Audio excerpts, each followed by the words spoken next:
Welcome to Lesson 04, where Stage 02 begins and we shift from the network perimeter to something deeper, the identities Linux uses to gate every single operation.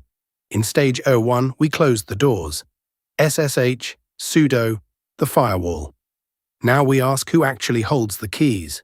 Default Ubuntu ships with 30+ accounts you never created, services, daemons, dormant system slots, some of them quietly exploitable. By the end of this lesson, every UID on your box will be justified, locked down, or gone. Think about what happens under the hood.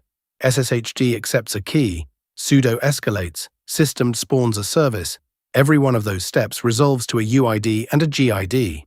On a fresh Ubuntu 24004, that means 31 system accounts you never touched, 1 human account you did create, and 27 groups, many of them empty. Run that awk against etc. password and you'll see most service accounts correctly pinned to RSR, RSBin, R, knowledgein, but not all. The ones still pointing at a real shell are exactly what this lesson hunts down. Before we hunt anything, you need the map. The entire Linux identity layer lives in 4 flat text files. Passwd and group are world-readable, by design, because every LSL needs to turn a UID back into a name. Shadow and gshadow, holding the actual hashes and aging policy, are root-only at 0640. Notice the cross-references. Password points at a UID and GID, group lists members by name, and shadow keys back to the username.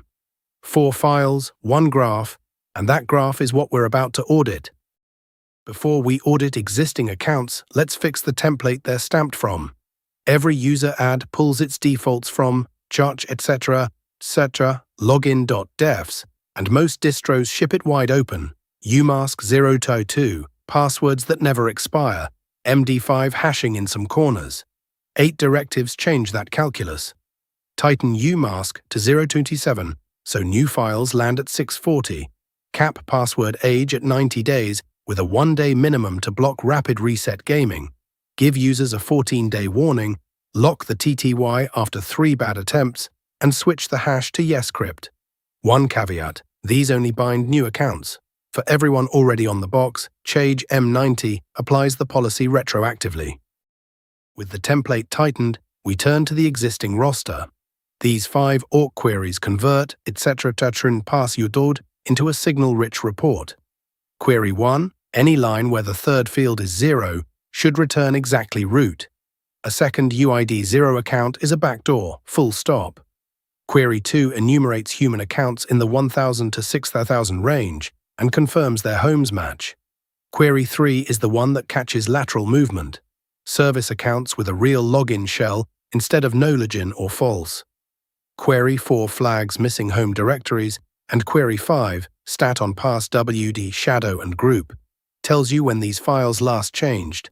If that timestamp doesn't line up with your last user ad, you have an incident. Password tells you who exists. Shadow tells you what their password actually is. And there are exactly 4 states worth recognizing.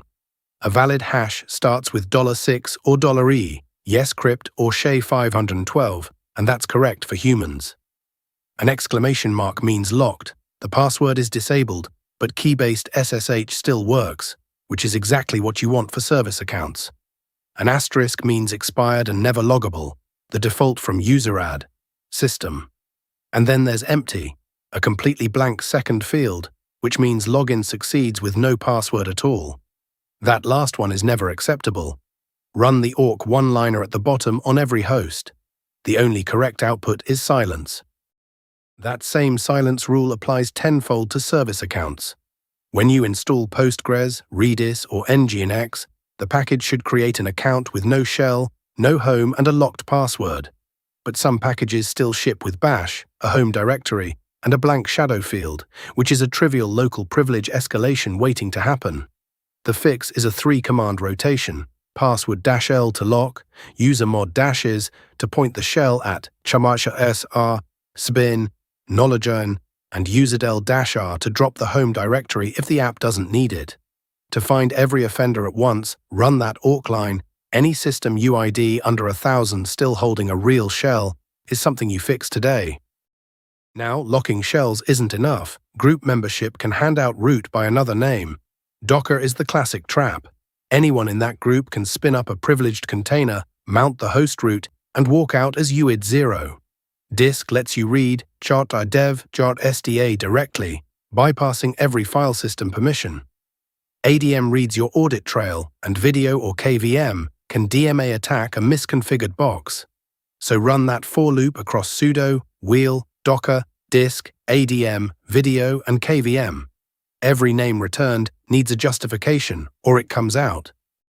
With membership pruned, we turn to the passwords themselves, and here policy lives in two layers.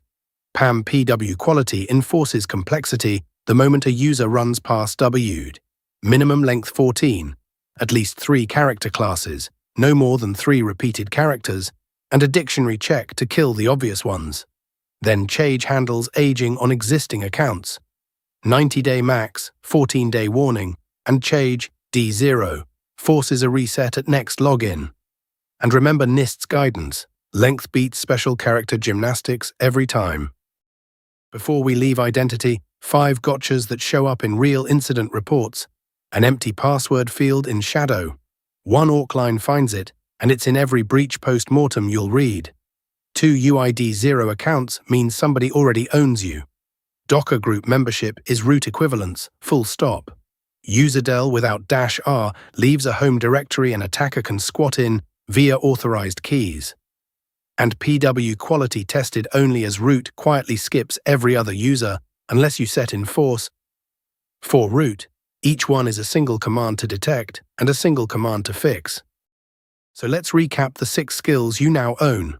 The big 4 files and their permission split, login.defs as the new account default factory, 5 awk patterns that turn OEK password into an audit tool, the 3-step lock for service accounts, a quarterly review of the groups that quietly equal root, and a 2-layer password policy where PAM per quality enforces strength at change time and change handles aging per user.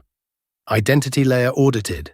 Next lesson, we drop into the kernel itself. Systel, 30+ knobs, mostly untouched, all impactful. Lesson 4 is complete. Accounts inventoried, service accounts locked, group membership reviewed, password policy enforced. The identity layer is closed. Next, we go deeper. Lesson 5 drops you into 99hardening.conf, where 30+ Systel knobs govern the network stack. Memory protections like ASLR and KPTR restrict, and process boundaries through ptraced scope. Same methodical pace, 1 layer down. See you in Lesson 05.